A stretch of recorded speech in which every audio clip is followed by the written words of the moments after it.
প্রশান্তি জড়িত নিদ্রা মানুষের জীবনের একটা অত্যন্ত গুরুত্বপূর্ণ সুখ এবং প্রয়োজনীয়তাও। দেখতে গেলে এই সংসারের প্রত্যেক পশু পাখি, প্রত্যেক জীব অবশ্যই নিদ্রা প্রাপ্ত করেন, কিন্তু মানুষ, যার মধ্যে বিচার বিবেচনা করার শক্তি অন্যদের থেকে অনেক বেশি, তার কিন্তু ঘুমের কিছু সমস্যা অবশ্যই হয়। কি বলেন, তাই তো? এবার এর কারণ কি? চিন্তা। এবার চিন্তা আমাদের সবার জীবনে আছে। আমরা সকলে জানি যে চিন্তা কখনো আমাদের সাহায্য করে না, তাও আমাদের জীবনে আছে। কেন? চিন্তার মাধ্যমে কি কখনো কোনো সমস্যার সমাধান হয়েছে? অর্থের চিন্তা করলে কি অর্থ লাভ হয়? ভবিষ্যতের চিন্তা করলে কি ভবিষ্যৎ ঠিক হয়ে যায়? স্বাস্থ্যের চিন্তা করলে কি স্বাস্থ্য নিজে থেকেই ঠিক হয়? হয় না।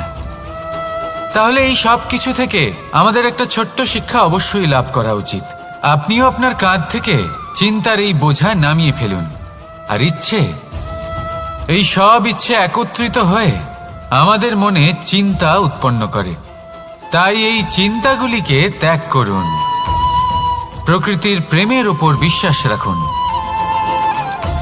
মনে রাখবেন, যিনি চিন্তা মুক্ত হবেন তিনি চিতা মুক্ত হবেন। সুখের নিদ্রা প্রাপ্ত করুন, আর নিদ্রায় যাবার আগে আমার সাথে ভালোবেসে বলুন, রাধা রাধা। মহাদেব, সেই দেবতা যিনি মহান, যাকে দেবতাদের দেবতা বলা হয়, যিনি হলেন আমার আরাধ্য। কখনো আপনার মনে এই প্রশ্ন এসেছে যে শিবকেই কেন মহাদেব বলা হয়, অন্য কোনো দেবতাকে কেন বলা হয় না? সেই কারণ মহাদেবের মধ্যে, ওনার মধ্যে এমন এক বিশেষ গুণ রয়েছে যা অন্য কারণ নেই। তা হলো নিঃস্বার্থ হয়ে মানুষের সেবা করা। যদি প্রয়োজন পড়ে, যদি সৃষ্টির পথে বিনাশের কালো মেঘ ছেয়ে থাকে, তখন নিজের প্রাণের চিন্তা না করে হলাহল পান করার জন্য প্রস্তুত থাকেন মহাদেব। আর এই অদ্বিতীয় ত্যাগের জন্যই শিবকে মহাদেব বলে ডাকা হয়। এবার যদি কোনো মানুষও নিঃস্বার্থ ভাবনার দ্বারা নিজেকে অর্পণ করে দেয় এই জগতের কল্যাণের জন্য, মানুষের সেবার জন্য, তাহলে তিনিও মহাপুরুষ, মহামানব হতে পারেন। যদি কেউ অভুক্ত থাকেন, তাহলে নিজের থালা থেকে অর্ধেক খাবার তাকে দিয়ে দিন। যদি কেউ অসুস্থ হন, তাহলে তাকে সেবা করার, চিকিৎসা করার চেষ্টা করুন। এই জীবন শুধু নিজের জন্য নয়, অন্যদের প্রতি, সমস্ত সংসারের প্রতি উৎসর্গ করুন। যদি এইসব মানুষ শিখে যান, তাহলে তিনি মহাদেবের পথে অগ্রসর হতে পারেন। যদি মানুষ নিঃস্বার্থ ভাবনার দ্বারা এই সংসারের সেবা করতে শিখে যান, তাহলে তিনি নিশ্চিত রূপে মহামানব অবশ্যই হতে পারবেন।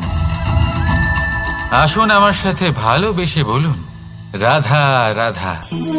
স্বর্ণ, হিরে, মুক্ত, মানিক, এই সব কিছুকে আগে পাথর বলা হতো। তাহলে এমন কি হলো যে এদের রত্ন বলা হয়? আর রত্ন, তা বাস্তবে আসলে কি? এটা হলো সেই পাথর যাকে আগে আগুনের তাপ সহ্য করতে হয়েছে, পরখ করা হয়েছে, যাচাই করা হয়েছে, এদের কাটার চেষ্টা করা হয়েছে, কিন্তু তারা কখনোই নষ্ট হয়নি, বরং তারা আরো উদ্ভাসিত হয়েছে, আরো উজ্জ্বল হয়েছে, এই সংসারে আরো প্রকাশ ছড়িয়ে দিয়েছে। সেই জন্য এরা হলো এত অমূল্য, সেই জন্য এরা হলো বহুমূল্য, সেই জন্য এদের রত্ন বলা হয়। এবার মানুষের কাছেও এই নির্বাচনের অধিকার রয়েছে যে আমরা শুধু পাথর হয়ে থাকব নাকি রত্ন হয়ে থাকব। কিভাবে? আমাদের জীবনেও অনেক সমস্যা রয়েছে, বাধা আছে, বিপত্তি আছে। আমরা সেই বাধার তাপে উত্তপ্ত হই, এই সমস্যা আমাদের কাটার চেষ্টা করে।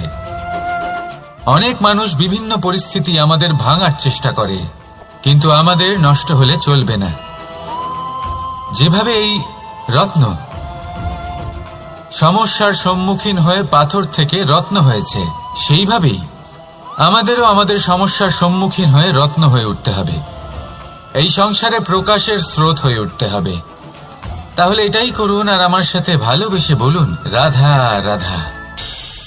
সংসারে সব থেকে বড় শক্তি আসলে কি?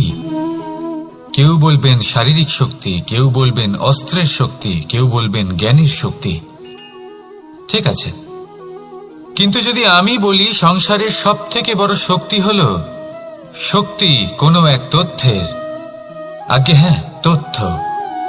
এই তথ্য নিজেই কিন্তু খুব শক্তিশালী, অত্যন্ত শক্তিশালী অস্ত্র হলো এই তথ্য। আর সত্যি বলতে অনুচিত তথ্যের থেকে অনেক বেশি ঘাতক হলো অসম্পূর্ণ তথ্য। যেরকম আজ শাম্ব রুক্মির সাথে করেছে, ওকে অসম্পূর্ণ তথ্য দিয়েছে, তার ফলে বিনাশ হলো। যদি এইভাবেই আপনার কাছেও কোনো অসম্পূর্ণ তথ্য আসে, আর যদি আপনি তা পরখ না করে দেখেন, যাচাই না করে দেখেন, আর নিজের কর্ম করেন, তাহলে উত্থানের বদলে আপনি পতনের সম্মুখীন হবেন। বিকাশের বদলে আপনার বিনাশ হয়ে যাবে। মনে রাখবেন একটা অত্যন্ত গুরুত্বপূর্ণ কথা, সঠিক তথ্য পাওয়া সঠিক তথ্য দেওয়ার থেকে অনেক বেশি গুরুত্বপূর্ণ। আশা করি এই কথা আপনি বুঝেছেন। জীবনে যখনই কোনো তথ্য আপনি পাবেন, সেই বিষয়ে ভেবে দেখুন, পরখ করে দেখুন, যাচাই করুন, তারপর নিজের কর্ম করুন। আর আমার সাথে ভালোবেসে বলুন, রাধা রাধা। ধর্ম এবং প্রেম, এই দুই হলো একই মুদ্রার দুই পিঠ। যদি এদের মধ্যে কোনোটা নষ্ট হয়ে যায়, তাহলে দ্বিতীয়টাও থাকে না। কখনো ভেবেছেন এমন কেন হয়? তার জন্য আগে আপনাকে বুঝতে হবে যে ধর্ম আসলে কি। ধর্ম সেটাই যা এই সংসারের প্রত্যেক মানুষকে একে অপরের সাথে সুখ এবং শান্তিতে থাকতে প্রেরণা যোগায়। এই প্রেরণার আধার হলো প্রেম। প্রেম সেটাই যা আপনার মধ্যে অন্য কারোর প্রতি করুণাবোধ জাগিয়ে তোলে, সম্মান জাগিয়ে তোলে। এবার যদি প্রেম চলে যায়, তাহলে সবার আগে বিনাশ হবে সম্মান আর করুণাবোধের। এবার যেখানে না প্রেম রয়েছে, না সম্মান রয়েছে, না করুণা রয়েছে, সেখানে ধর্ম কিভাবে বাস করবে? অশুভ ইচ্ছে জাগ্রত হয়ে ওঠে, ক্রোধ জাগ্রত হয়ে ওঠে, অহংকার জাগ্রত হয়ে ওঠে, আর তারপর আরম্ভ হয় অধর্মের। তাই যা যা ভাবনা আপনার অন্তরে প্রবেশ করছে, করতে দিন, কিন্তু যাই হোক না কেন, এই প্রেমকে নিজের থেকে দূরে যেতে দেবেন না। এই প্রেমকে চিরকাল নিজের কাছে রাখুন, নিজের হৃদয়। আর এই প্রেম ভাব নিয়ে বলুন, রাধা রাধা। মানুষের জীবনে উন্নতি লাভ করার জন্য তিনটি স্তম্ভের প্রয়োজন হয়। প্রথম স্তম্ভ শিক্ষা। এই শিক্ষা আমাদের জ্ঞান প্রদান করে। দ্বিতীয় স্তম্ভ ব্যবসা, যার দ্বারা আমরা ধন উপার্জন করি। তৃতীয় স্তম্ভ হলো আমাদের ঈশ্বর, আমাদের ইষ্ট। এনার সাথে যদি আমরা জুড়ে থাকতে পারি, তাহলে এমন একটা মানসিক বল আপনি লাভ করবেন যেটা এই সংসারে আর কোথাও পাওয়া সম্ভব নয়। কিন্তু মানুষ অনেক সময় জীবনে এই তিনটি স্তম্ভ লাভ করা সত্ত্বেও সামনে অগ্রসর হতে পারেন না। তখনও জীবনে কঠিন পরিস্থিতি আসতেই থাকে। এমনটা ঠিক কেন হয়? কারণ সে জীবনে এই তিনটি স্তম্ভ লাভ করে নেয়, জীবনে প্রয়োগও করে, কিন্তু তার ভিতের কথা সে ভুলেই যায়। যেমন প্রথম স্তম্ভ অর্থাৎ শিক্ষা। এই শিক্ষার আধার হলো শুভ চেতনা। যদি অন্তরে শুভ চেতনা না থাকে, তাহলে এই শিক্ষার কোনো গুরুত্ব থাকে না। দ্বিতীয় স্তম্ভ ব্যবসা। পরিশ্রম করে উপার্জন করতে হবে, এই কথাটা আমরা সবাই জানি এবং সবাই চেষ্টাও করি। কিন্তু ব্যবসা করতে করতে আমরা এটা ভুলে যাই আমাদের ব্যবহার কেমন হয়ে পড়েছে। এই ব্যবহার যদি শুভ হয়, তাহলে আমাদের উপার্জন আস্তে আস্তে একটা স্থির জায়গায় এসে পৌঁছবে। এবং তৃতীয় স্তম্ভ আমাদের ভগবান। যদি ওনার স্মরণে আপনি যেতে চান, তাহলে তার পূর্বে নিজের মা বাবাকে সেবা করুন, তাদের যত্ন করুন, তাদেরকে ভালোবাসুন, কারণ ওনারাই হলেন এই সংসারে আপনার সব থেকে বড় ইষ্ট। তাহলে তিন স্তম্ভের সাথে সাথে তাদের আধারকেও নিজের জীবনে প্রাধান্য দিন। কোনো সমস্যা আসবে না, জীবনে একের পর এক উন্নতি করবেন এবং এই মন প্রসন্ন হয়ে বলবে, রাধা রাধা। সুখ, দুঃখ এবং শক্তি, এই তিন হলো এই সংসারের ত্রিদেবের মতো। আমাদের জীবনে যা কিছু ঘটছে এই তিনটির ভিত্তির উপরেই হচ্ছে। আসলে এই সংসারের একটা নিয়ম আছে, যখনই আপনি কিছু লাভ করেন এই সংসার আপনার পরীক্ষা নেয়। এটা জানার জন্য আপনার পরীক্ষা নেয় যে আপনি যা কিছুই লাভ করেছেন আপনি কি আদৌ সেটার যোগ্য কিনা। ঠিক সেইভাবেই এই সুখ, দুঃখ এবং শক্তি আপনার পরীক্ষা নিয়ে থাকে। যখন সুখ আসে তখন সে আপনার পরীক্ষা নেয় যে আপনার মধ্যে অহংবোধ জাগ্রত হয়নি তো। যদি অহংবোধ চলে আসে তাহলে সুখ সেখানেই সঙ্গ ত্যাগ করে। দুঃখ আপনার ধৈর্যের পরীক্ষা নিতে থাকে, আর যদি আপনার মধ্যে ধৈর্য না থাকে তাহলে এটা আপনাকে আরো বেশি দুঃখের গভীর অন্ধকারে ঠেলে দেবে। সেখানে শক্তি পরীক্ষা নেয় আপনার বিনম্রতার। যদি আপনি বিনম্র না হন তাহলে হয় এই শক্তি আপনার সঙ্গ ত্যাগ করবে, নয় এই শক্তি বিনম্রতার অভাবে আপনার পতনের কারণ হতে পারে। এই সংসারে যে কোনো ব্যক্তি যিনি এই পরীক্ষায় উত্তীর্ণ হয়ে থাকেন এই জীবনে তিনি সাফল্য লাভ করেন। আসুন আমার সাথে ভালোবেসে বলুন, রাধা রাধা। ভয়ের সাথে আমরা সবাই পরিচিত, কষ্ট আমরা সবাই পেয়েছি। কখনো কখনো আমরা অসুস্থ হয়ে পড়ি, আর এমন সময় হলে মাতার মমতা, কখনো বাবার স্নেহ, কখনো বন্ধুদের পাশে থাকার অনুভূতি আমাদের রোগ নিরাময়ে সাহায্য করে।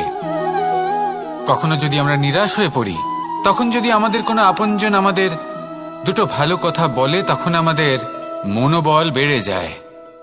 ঠিক তেমন সংসারের এই রঙ্গমঞ্চে যদি আপনি পীড়িত অনুভব করেন, কিছু শুভ কথা আলোচনা করুন, কিছু স্তুতি গান করুন, কিছু মুহূর্তের জন্য হলেও নিজের ইষ্টদেবের কথা স্মরণ করুন আর প্রার্থনা করুন। সাহস বাড়বে, শক্তিও বৃদ্ধি পাবে এবং সামনে এগিয়ে চলার পথও দেখতে পাবেন। তখন এই মন প্রসন্ন হয়ে বলবে, রাধা রাধা।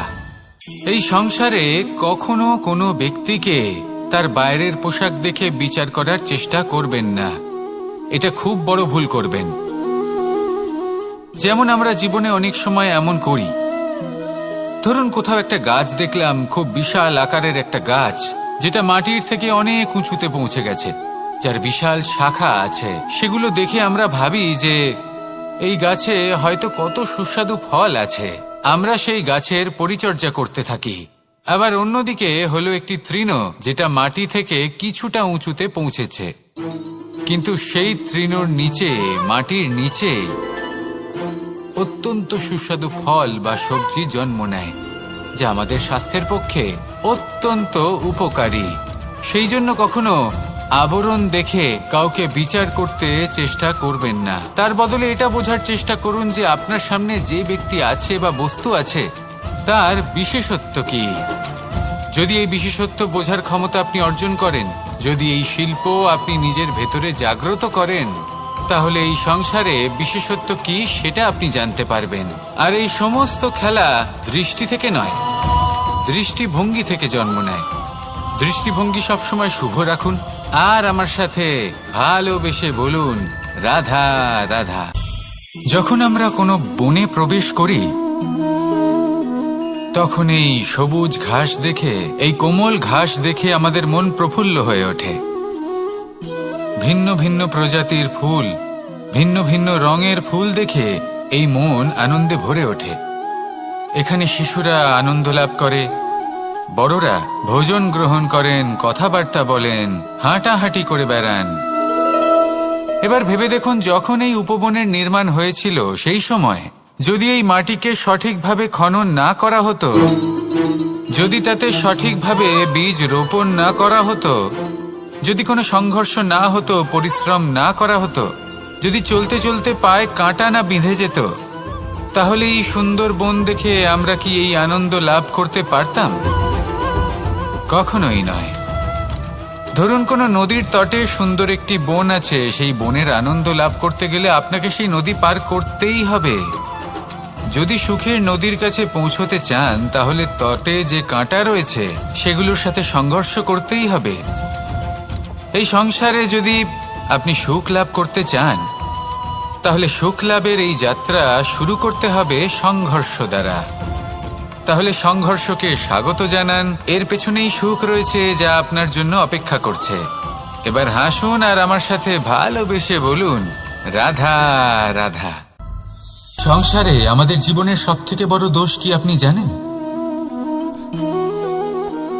কেউ বলবেন লোভ, কেউ বলবেন লালসা, কেউ বলবেন অসত্য।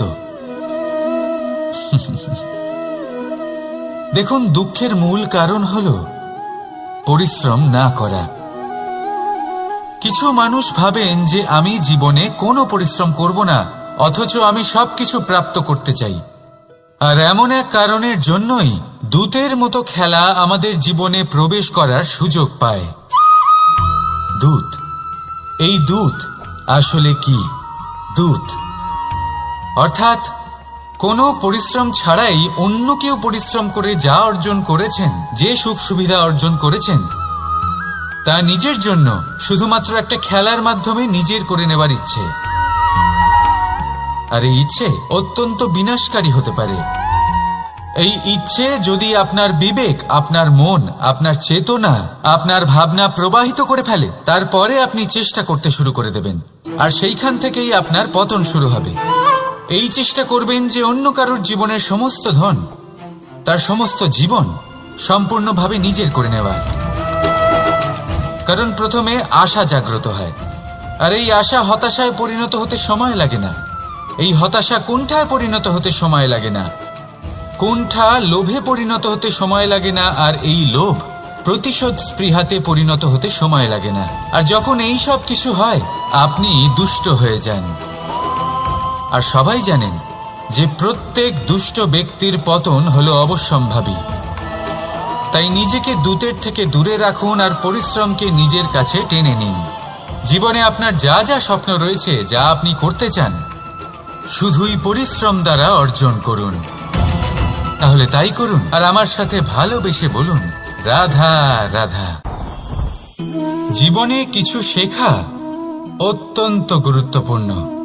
এবার কি কি শিখতে হবে সেই সব শেখানোর জন্য অনেক শিক্ষক রয়েছেন, কিন্তু কি শিখবেন না আর কি করবেন না, এটা আমাদের নিজের অভিজ্ঞতা দিয়ে শিখতে হয়। কিন্তু তার মানে এটা নয় যে যদি আপনাকে শিখতে হয় যে আগুনের তাপ কতটা, আপনাকে আগুনের মধ্যে হাত দিতে হবে। না, অন্য কারোর অভিজ্ঞতা দ্বারাও শিখতে পারেন। প্রশ্ন শুধুমাত্র একটাই যে আপনি কি শিখতে চান নাকি চান না।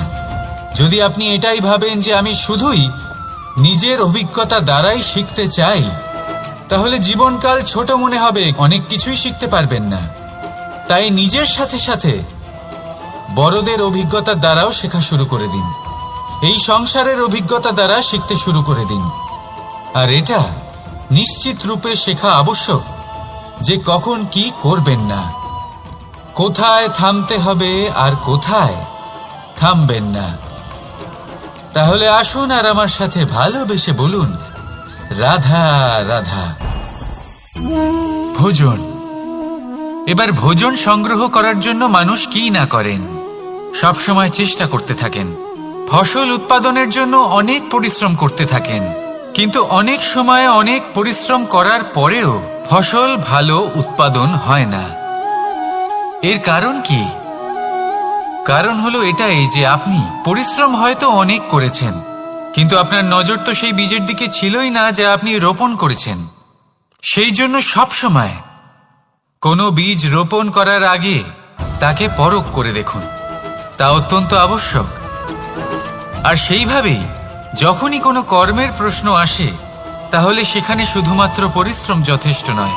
সেই কাজের প্রতি আপনার কর্তব্য কি, আপনার উদ্দেশ্য কি, সেটা জানা হলো অত্যন্ত গুরুত্বপূর্ণ। তাই কর্ম করুন, কিন্তু সেই কর্মের প্রতি আপনার যা উদ্দেশ্য তার মাহাত্ম্য বুঝতে চেষ্টা করুন। তাহলে আসুন আমার সাথে ভালোবেসে বলুন, রাধা রাধা।